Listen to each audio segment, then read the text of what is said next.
Hello friend, आपका स्वागत है हमारे चैनल साइबर एजुकेशन में। फ्रेंड, आज की इस वीडियो में हम लोग बात करने वाले हैं बिहार आईटीआई पीवीआई क्वेश्चन 2020 के बारे में। फ्रेंड, हम लोग आज की इस वीडियो के माध्यम से बिहार आईटीआई संबंधित पीवीआई क्वेश्चन को देखेंगे। तो आप सभी कैंडिडेट से रिक्वेस्ट है कि वीडियो को शुरू से लेकर लास्ट तक देखिए और वीडियो खत्म होने के बाद कमेंट बॉक्स में आप टोटल स्कोर जरूर शेयर करें और साथ ही साथ आपको प्रत्येक क्वेश्चन का राइट आंसर देना होगा कमेंट बॉक्स में। तो चलिए हम लोग वीडियो को स्टार्ट करते हैं।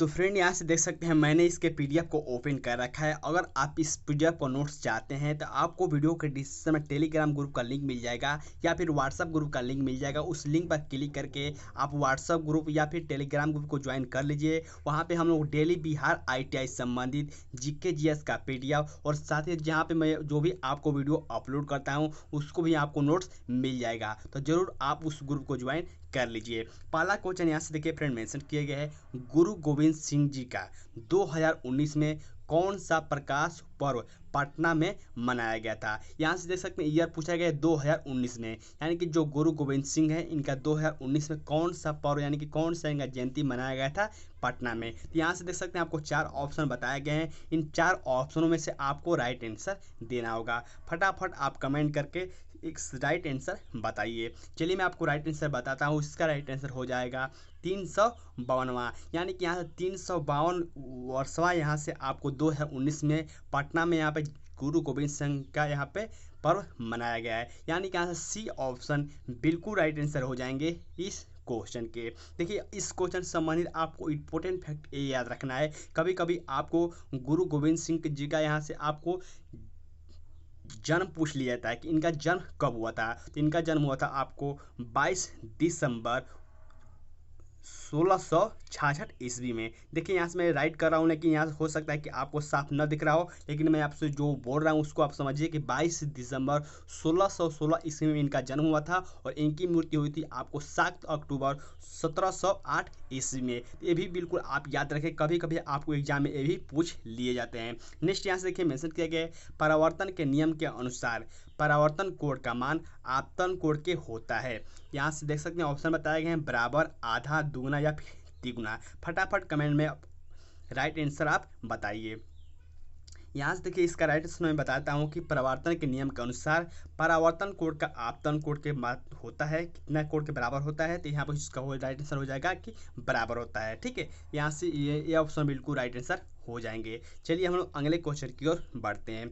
नेक्स्ट यहाँ से देखिए मेंशन किया गया है नारी शक्ति पुरस्कार से सम्मानित सीमा राव का संबंध किससे है। यानी कि नारी शक्ति सम्मान से यहाँ पे सम्मानित की गई थी सीमा राव, और यही आपको बताना है कि इनका संबंध किससे है। फ्रेंड, आज की इस वीडियो में बहुत ही इंपॉर्टेंट मैं क्वेश्चन लेकर आया हूँ। अगर आप इस क्वेश्चन में से 20 से 22 क्वेश्चन देखने को मिल जाएंगे और इसमें से आप 15 भी क्वेश्चन सही कर देते हैं तो आप मान कर चलिए कि आपको बिहार आईटीआई में इस बार सिलेक्शन लेने से, इस बार आपको एडमिशन लेने से कोई नहीं रोक पाएगा। चलिए फटाफट इसका राइट आंसर आप बताइए। इसका राइट आंसर हो जाएगा कमांडो ट्रेनर से। जो यहाँ पे सीमा राव का संबंध है वो कमांडो ट्रेनर थी जिनके लिए आपको नारी शक्ति पुरस्कार दिया गया था। चलिए हम लोग अगले क्वेश्चन की ओर बढ़ते हैं। नेक्स्ट यहाँ से देखिए मेंशन किया गया है सिलवासा वन किस महाद्वीप में है। यानी कि यहाँ से आपको बताना है कि सिलवासा वन किस महाद्वीप में है। यहाँ से देख सकते हैं आपको 4 महाद्वीप के नाम बताए गए हैं, इन्हीं में से आपको राइट आंसर बताना होगा। इसका राइट आंसर हो जाएगा दक्षिण अमेरिका। ठीक है, यानी कि यहाँ से डी ऑप्शन बिल्कुल राइट आंसर हो जाएंगे इस क्वेश्चन के। नेक्स्ट क्वेश्चन की ओर बढ़ते हैं। नेक्स्ट यहाँ से देखिए मेंशन किया गया है चेरी ब्लेम्स फेस्टिवल किस राज्य में मनाया जाता है। यानी कि यहाँ से पूछा जा रहा है कि चेरी ब्लेसम फेस्टिवल किस राज्य में मनाया जाता है, और यहाँ पे देख सकते हैं आपको 4 ऑप्शन बताए गए हैं। फटाफट आप इसका राइट आंसर कमेंट बॉक्स में बताइए। इसका राइट आंसर हो जाएगा मेघालय। यानी कि यहाँ से जो चेरी ब्लेसम फेस्टिवल है ये आपको मेघालय राज्य में ही मनाया जाता है। बी ऑप्शन बिल्कुल राइट आंसर हो जाएंगे इस क्वेश्चन के। अब देखिए इस क्वेश्चन से संबंधित इंपॉर्टेंट फैक्ट आपको ये याद रखना है, जैसे कि यहाँ पे एक स्टेट का नाम आ चुका है और मैंने बोला था कि जब भी आपको किसी भी स्टेट का नाम आता है तो आपको उस राज्य से संबंधित राज्यपाल, मुख्यमंत्री और उसके कैपिटल का नाम तो बहुत ही आपको याद रखना ही चाहिए। तो चलिए हम लोग इसके बारे में देख लेते हैं। मेघालय की राजधानी कहाँ है, ये है आपको शिलोंग। इसकी प्रेजेंट टाइम पर अभी चीफ मिनिस्टर कौन है, मुख्यमंत्री कौन है, तो वो है आपको कॉनराड संगमा, ठीक है। इसके प्रेजेंट टाइम अभी गवर्नर कौन है, तो वो है आपको तथागत राय, ठीक है। तथागत राय इनके अभी प्रेजेंट टाइम पर यहाँ पे गवर्नर है, राज्यपाल हैं। तो ये बिल्कुल आप याद रखेंगे। नेक्स्ट क्वेश्चन यहाँ से देखिए फ्रेंड मेंशन किया गया है, वज्र प्रहार भारत और किस देश के साथ होने वाला सैन्य अभ्यास है। यानी कि यहाँ से एक क्वेश्चन बहुत ही इंपॉर्टेंट है और बहुत सारे एग्जाम में इस क्वेश्चन को पूछा भी जा चुका है। यहाँ पे देखिए पूछा जा रहा है कि वज्र प्रहार भारत और किस देश के साथ होने वाला सैन्य अभ्यास है। यहाँ से देख सकते हैं आपको नीचे 4 ऑप्शन बताए गए हैं, इन्हीं 4 ऑप्शनों में से आपको राइट आंसर बताना होगा। चलिए मैं आपको राइट आंसर बताता हूँ। इसका राइट आंसर हो जाएगा यूएसए, ठीक है। यानी कि यहाँ से सी ऑप्शन बिल्कुल राइट आंसर हो जाएंगे यूएसए।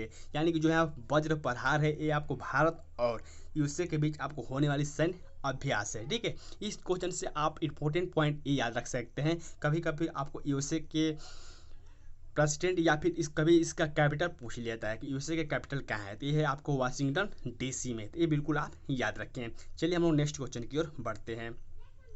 नेक्स्ट यहाँ से देखिए फ्रेंड मेंशन किया गया है, संविधान सभा के सदस्य द्वारा संविधान पर कब हस्ताक्षर किया गया था। पूछा जा रहा है कि संविधान सभा के सदस्यों द्वारा संविधान पर कब हस्ताक्षर किया गया था। यहाँ में देखिए ऐसे जब डेट आते हैं तो बहुत सारे कैंडिडेट्स कंफ्यूज हो जाते हैं, तो आपको कंफ्यूज होने की जरूरत नहीं है। आप इसका राइट आंसर कमेंट बॉक्स में बताइए, मैं आपको फिर बताऊंगा इसका राइट आंसर क्या होगा। यहाँ पर देखिए आपको बारीकी से देखना है इस ऑप्शन को और फिर आपको राइट आंसर बताना होगा। इसका राइट आंसर हो जाएगा 24 जनवरी 1950 को, ठीक है। यानी कि यहाँ से डी ऑप्शन बिल्कुल राइट आंसर हो जाएंगे इस क्वेश्चन के। नेक्स्ट यहाँ से देखिए फ्रेंड मेंशन किया गया है, dB lower hydrate electronic project कहाँ स्थित है। यहाँ से क्वेश्चन पूछा है कि dB lower hydro electronic project कहाँ स्थित है, और यहाँ पर देखिए 4 स्टेट के नाम बताए गए हैं जिनमें से आपको राइट आंसर बताना होगा। इसका राइट आंसर हो जाएगा अरुणाचल प्रदेश। यानी कि यहाँ से सी ऑप्शन बिल्कुल राइट आंसर हो जाएंगे इस क्वेश्चन के। अब देखिए फिर यहाँ पे एक स्टेट का नाम आ चुका है और मैंने बार बार बोला है कि जब भी एक स्टेट का नाम आता है इससे संबंधित आपको इंपॉर्टेंट फैक्ट याद रखना ही है। अगर आपको याद है तो मेरे साथ आप दोहराया कीजिए। इसकी राजधानी कहाँ है, अरुणाचल प्रदेश की तीसरी राजधानी है आपको ईटानगर। प्रेजेंट टाइम पर अभी अरुणाचल प्रदेश के मुख्यमंत्री कौन है, तो है अभी पेमा खांडू, ठीक है। इसके प्रेजेंट टाइम अभी गवर्नर कौन है, इसके राज्यपाल कौन है, तो वो आपको बीडी मिश्रा। ये भी बिल्कुल आप याद रखेंगे। नेक्स्ट यहाँ से देखिए मेंशन किया गया है, निम्नलिखित में से, ठीक है, निम्नलिखित में से किस देश में बुजकशी एक राष्ट्रीय खेल है। यानी कि यहाँ पर 4 देश के नाम बताए गए हैं और पूछा जाएगा कि बुजकशी किस देश का राष्ट्रीय खेल है। यहाँ से आप कमेंट बॉक्स में बताइए राइट आंसर। इसका राइट आंसर हो जाएगा अफगानिस्तान। यानी कि जो अफगानिस्तान का राष्ट्रीय खेल है वो आपको बुजकशी है। यानी कि यहाँ से बी ऑप्शन बिल्कुल राइट आंसर हो जाएंगे इस क्वेश्चन के। नेक्स्ट यहाँ से देखिए मेंशन किया गया है, बिहार राज्य में मुजफ्फरपुर में बिहार साइंटिफिक सोसाइटी किसने शुरू की थी। ये क्वेश्चन बहुत ही इंपॉर्टेंट हो जाता है बिकॉज यहाँ पे बिहार से संबंधित क्वेश्चन है और जो भी आपको बिहार से रिलेटेड क्वेश्चन आते हैं बिहार आईटीआई के लिए बहुत ही इंपॉर्टेंट हो जाते हैं। चलिए इसका राइट आंसर बताइए आप सभी कैंडिडेट, इसके बाद मैं आपको राइट आंसर बताता हूँ। इसका राइट आंसर हो जाएगा सैयद इमदाद अली, ठीक है। यानी कि यहाँ से सी ऑप्शन बिल्कुल राइट आंसर हो जाएंगे इस क्वेश्चन के। देखिए फिर यहाँ से बिहार का नाम आ चुका है और आप बिकॉज यहाँ पे जो कैंडिडेट बिहार आईटीआई का फॉर्म फिल किए हैं वो 90% ऐसे कैंडिडेट होंगे जो कि बिहार से ही बिलोंग करते होंगे, उनका घर बिहार में ही होगा। फिर भी आप बिहार से रिलेटेड आपको कुछ इंपॉर्टेंट फैक्ट को याद रखना है, जैसे कि आपको इनके बिहार से संबंधित आपको ये याद जरूर रखना है कि आपको इसका ऑफिशियल लैंग्वेज क्या है। बिहार का ऑफिशियल लैंग्वेज है हिंदी। कभी कभी आपको एडिशनल लैंग्वेज यानी कि दूसरी राज्य भाषा पूछ ली जाती है, तो दूसरी राज्य भाषा कौन सी है, तो वो है आपको उर्दू। साथ ही साथ अब एक चीफ मिनिस्टर, इसके बाद आप राज्यपाल और डिप्टी चीफ मिनिस्टर का नाम आप कमेंट बॉक्स में जरूर लिखा करें, ठीक है। चलिए हम लोग अगले क्वेश्चन की ओर बढ़ते हैं। नेक्स्ट यहाँ से देख सकते हैं मेंशन किए गए 2018 में सिक्किम का पहला हवाई अड्डा कहाँ उद्घाटित किया गया था। यानी कि 2018 में सिक्किम में पहला आपको हवाई अड्डा उद्घाटित किया गया था, यानी कि ओपन किया गया था, जिसका उद्घाटन माननीय नरेंद्र मोदी ने किया था। तो वो हवाई अड्डा का नाम बताना है कि यहाँ पर कौन सा वो हवाई अड्डा है, ठीक है। तो इसका राइट आंसर आप कमेंट बॉक्स में फटाफट बताइए। इसके बाद मैं आपको इसका राइट आंसर बताता हूँ। इसका राइट आंसर हो जाएगा पाव योंग, ठीक है। यानी कि यहाँ से ए ऑप्शन बिल्कुल राइट आंसर हो जाएंगे इस क्वेश्चन के। नेक्स्ट यहाँ से देखिए फ्रेंड मेंशन किया गया है, इनमें से किस निकाय का गठन केवल निर्वाचित सदस्यों से होता है। यानी कि यहाँ पर देखिए 4 ऑप्शन बताए गए हैं और पूछा है कि इनमें से कौन सा एक गठन है जिसमें केवल आपको निर्वाचन इसमें सिर्फ सदस्यों के द्वारा होता है, तो ये होता है आपको जिला परिषद। यानी कि यहाँ से बी ऑप्शन बिल्कुल राइट आंसर हो जाएंगे इस क्वेश्चन के। नेक्स्ट क्वेश्चन की बात करें तो यहाँ पर देखिए मेंशन किया गया है, वृद्धि हार्मोन की कमी की अवस्था में बच्चा में होता है। यानी कि वृद्धि हार्मोन की अगर कमी हो जाती है बच्चा में तो फिर वहाँ पे क्या बच्चे में प्रभाव देखने को मिलेगा, यही आपको से पूछा जा रहा है। तो इसका राइट आंसर हो जाएगा कि जब भी आपको वृद्धि हार्मोन में आपको बच्चा में कमी होगी तो वहाँ वो बौना रह जाएगा, यानी कि छोटा ही रह जाएगा। यानी कि यहाँ से ए ऑप्शन बिल्कुल राइट आंसर हो जाएंगे इस क्वेश्चन के। नेक्स्ट यहाँ से देखिए मेंशन किया गया है, पाचन के बाद प्रोटीन किस में परिवर्तित हो जाती है। ये भी क्वेश्चन आपको साइंस से है और बहुत ही इजी क्वेश्चन है, बहुत सारे एग्जाम में पूछा जा चुका है, इसलिए इस पीडीएफ में मैंने इसको इंक्लूड कर दिया है। पाचन के बाद प्रोटीन किस में परिवर्तित हो जाती है, यहाँ से देख सकते हैं आपको 4 ऑप्शन बताए गए हैं और इन्हीं चारों में ऑप्शन में से आपको राइट आंसर बताना होगा। इसका राइट आंसर हो जाएगा एमिनो एसिड। ठीक है, चलिए हम लोग अगले क्वेश्चन की ओर बढ़ते हैं। नेक्स्ट यहाँ से देखिए मेंशन किया गया है, सांड के शुक्राणु को रखते हैं। यानी कि जो सांड होते हैं, सांड के शुक्राणु को किस में रखा जाता है, आपको यहाँ पे पूछा जा रहा है। यहाँ पे देखिए 4 ऑप्शन बताए गए हैं और इन्हीं चारों ऑप्शनों में से आपको राइट आंसर बताना होगा। इसका राइट आंसर आप कमेंट बॉक्स में फटाफट लिख कर बताएँ। देखिए बहुत सारे ऐसे कैंडिडेट हैं जो सिर्फ वीडियो देख रहे हैं, साथ ही साथ आप कमेंट भी किया करें। इसका राइट आंसर क्या होगा, तो इसका राइट आंसर हो जाएगा आपको तरल नाइट्रोजन में। ठीक है, यानी कि यहाँ से ए ऑप्शन बिल्कुल राइट आंसर हो जाएंगे इस क्वेश्चन के।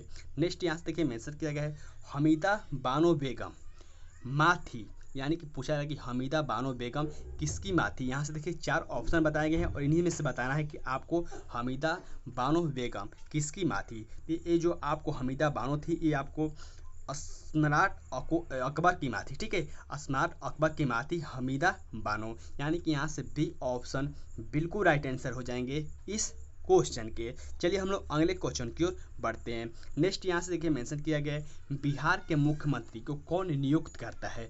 यानी कि जो बिहार में मुख्यमंत्री की नियुक्ति होती है वो किसके द्वारा की जाती है। ये भी क्वेश्चन इंपॉर्टेंट है। जो भी कैंडिडेट इससे अगर इस क्वेश्चन को हल नहीं कर पाते हैं, अगर इस क्वेश्चन का राइट आंसर नहीं बता पाते हैं, तो समझिए कि आप अच्छी तरह से पढ़ाई नहीं कर रहे हैं। फटाफट कमेंट बॉक्स में आप कमेंट करके आंसर बताइए।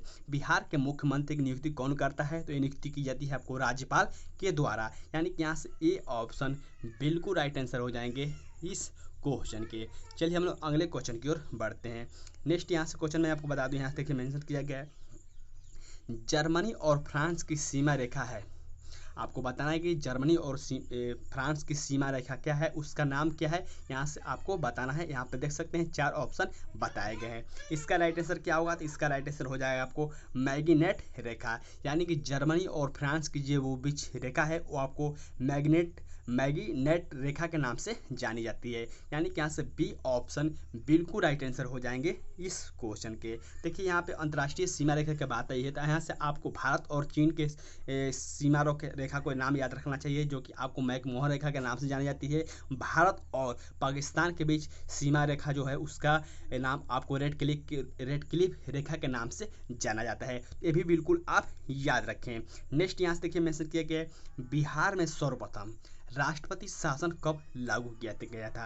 ये फ्रेंड क्वेश्चन बहुत ही इंपॉर्टेंट है और ये क्वेश्चन आपको बिहार ITI के लिए ही नहीं, बहुत सारे एग्जाम में इस क्वेश्चन को पूछा जा चुका है और पूछा भी जा सकता है। इसका राइट आंसर क्या होगा, तो इसका मेंशन किया गया बिहार में सर्वप्रथम राष्ट्रपति शासन कब लागू किया गया था। ये किया गया था आपको 1968 ईस्वी में। ठीक है, यानी कि यहाँ से ए ऑप्शन बिल्कुल राइट आंसर हो जाएंगे। 1968 ईस्वी में बिहार में सर्वप्रथम आपको राष्ट्रपति शासन लागू किया गया था।